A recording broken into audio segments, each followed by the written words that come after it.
Silent కిల్లర్గా పిలువబడే pancreatic cancer యువతలో ఎక్కువగా పెరుగుతుందన్నారు మెడికల్ ఆసుపత్రి surgical gastroenterology doctor Pavan. Medicover ఆసుపత్రి ఆధ్వర్యంలో పీపుల్స్ ప్లాజా నుంచి జలవిహార్ వరకు వాకథాన్ రన్ నిర్వహించారు. రాష్ట్రంలో ప్యాంక్రియాటిక్ క్యాన్సర్ కేసులు ఇటీవల చాలా పెరుగుతున్నాయని, ఈ వ్యాధి ప్రారంభ దశలో లక్షణాలు కనబడకపోవడం వల్లే సమస్య మరింత తీవ్రమవుతుందని డాక్టర్ పవన్ తెలిపారు. ఆధునిక జీవనశైలితో పాటు అధికంగా మద్యం సేవించే వారే ఎక్కువగా ఈ వ్యాధి బారిన పడుతున్నారని వెల్లడించారు. ఈ వ్యాధి గురించి ప్రజల్లో అవగాహన కల్పించడానికే ఈ వాకథాన్ నిర్వహించామన్నారు.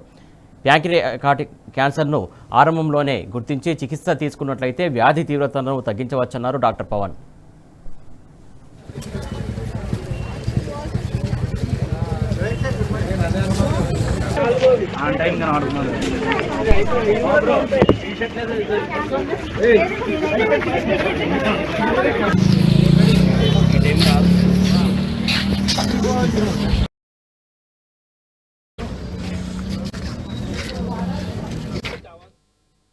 పవన్ కి ఆడాలా surgical gastroenterologist transplant surgeon Medicover hospital Secunderabad. ఈరోజు మనం ఇక్కడ పీపుల్స్ ప్లాజా దగ్గర గ్యాదర్ అయ్యాము.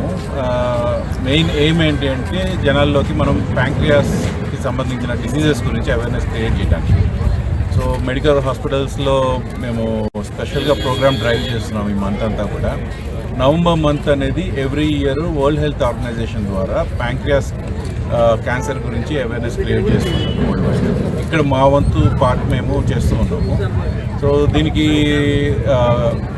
అలైన్ అవుతూ మేమేంటంటే ప్యాంక్రియాస్ పేషెంట్స్ అందరికీ కూడా ఫ్రీ కన్సల్టేషన్స్ ఈ మంత్ ఆఫర్ చేస్తున్నాం అట్ డిస్కౌంటెడ్ ప్రైసెస్. ఇక్కడ ఒక 200 పీపుల్ గ్యాదర్ అయ్యామంటే ఈరోజు వాకథాన్కి జనరల్ పబ్లిక్లోకి అవేర్నెస్ క్రియేట్ చేయడానికి పీపుల్స్ ప్లాజా దగ్గర. So we are walking through Necklace Road. ఇది ఎందుకు చేస్తున్నాము అంటే ప్యాంక్రియాస్ అనేది మనకి ఇక్కడ లోకల్గా తెలంగాణ ఏరియాలో is a very very common disease. Pancreatitis వల్ల కానీ ప్యాంక్రియాటిక్ క్యాన్సర్స్ కానీ మనకి సౌత్ ఇండియాలో వన్ ఆఫ్ ద హైయెస్ట్ ఇక్కడ. సో కానీ అవేర్నెస్ లేదు, సపోర్ట్ లేదు పేషెంట్స్కి, అండ్ అడిక్వేట్ ఫెసిలిటీస్ లేవు. సో వీటన్నిటిని ఒకసారికి తీసుకొచ్చి మనము వాళ్ళకి కావాల్సిన సపోర్ట్ ఏ రకంగా ఇవ్వగలుగుతామో అన్ని రకాలుగా ఇవ్వాలనే ప్రయత్నంలో చేస్తాము.